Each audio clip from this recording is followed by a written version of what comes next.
Hi, my name is April, and I'm the Peaceful Wife.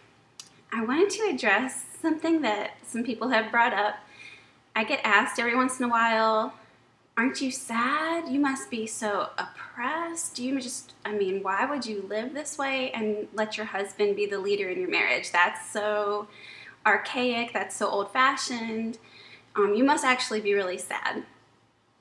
And it honestly just makes me laugh because if we want to talk about a time in my life when I was oppressed, it was those 14 plus years when I didn't understand God's design for marriage, when I did things the way that the world does, when I took over and tried to handle everything by myself. I was stressed out. I was worried all the time. I was trying to carry the weight of the family and the world on my shoulders, and it was depressing because I didn't actually have control over all the things I was trying to control.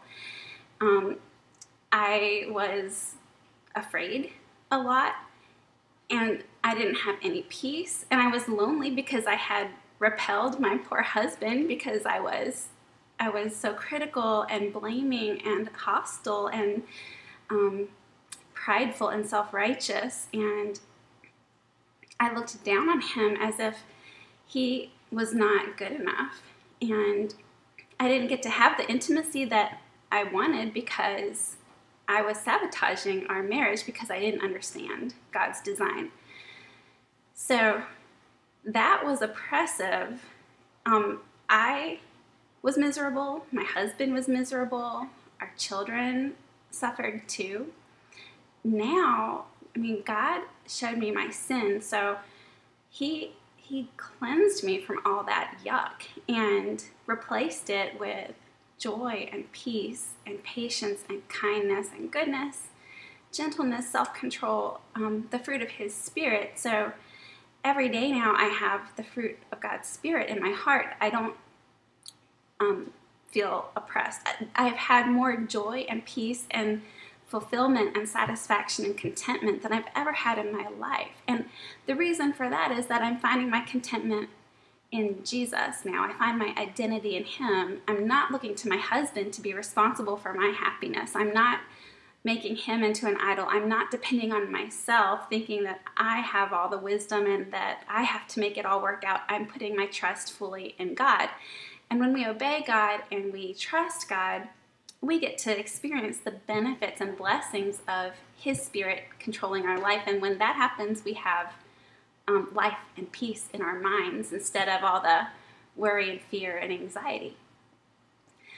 My relationship with my children changed dramatically because God changed me. He gave me the ability to love them more and to be more patient with them. And as I taught them to respect their dad, and as their dad plugged back in and we were more united together, they were more respectful and a lot more obedient, which was a blessing to everybody. And then in my marriage, God eventually changed my husband. Now, I did not seek to change in order to change Greg. I wanted to change because God said this is what a godly wife should be, and I wanted to honor Him once I realized that I had been disobeying Him. So I didn't try to do this in order to change my husband, because if my motives had been just to change my husband, that would have been manipulation, and that's what I had done before, and it doesn't work. My motives had to be just to please God and to want to bless my husband.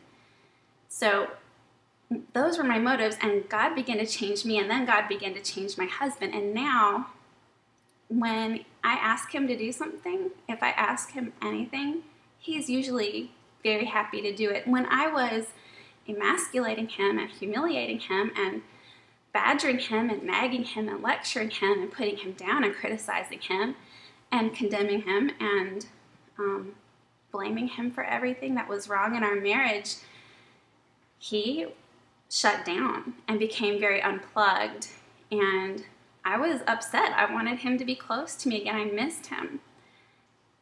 When God changed me, I didn't lose my voice. I didn't lose power in the marriage. The only power I lost was the power to destroy. my husband, myself, my family, I gained the power of heaven to bless and heal and encourage and affirm and build up and lift up. So now when I ask my husband to do something, he doesn't ignore me the way he used to. He cares about my feelings because he knows he's not having to protect himself from my attacks all the time. So if I even look sad, which I don't get sad that much anymore, I used to get sad a lot. But if I even look sad now, he's like, oh, what's wrong? What can I do? And if I say, I'd really like to do this, he usually is on it and wants to do it and will do anything to make me happy now. I am not oppressed. I am cherished and loved and adored and protected and provided for. That's not oppression. Having the peace and joy and freedom of Christ and all that weight lifted off my shoulders is not oppression. It is a miracle. So my husband never said to me, you are disrespecting me, you better respect me, you need to submit to me. He never said anything.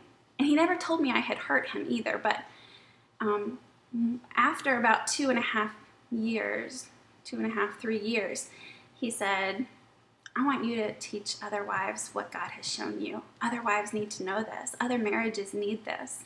So that's when I began thinking about how I could share the message that God gave me and how he healed our marriage and how he healed my heart with other wives.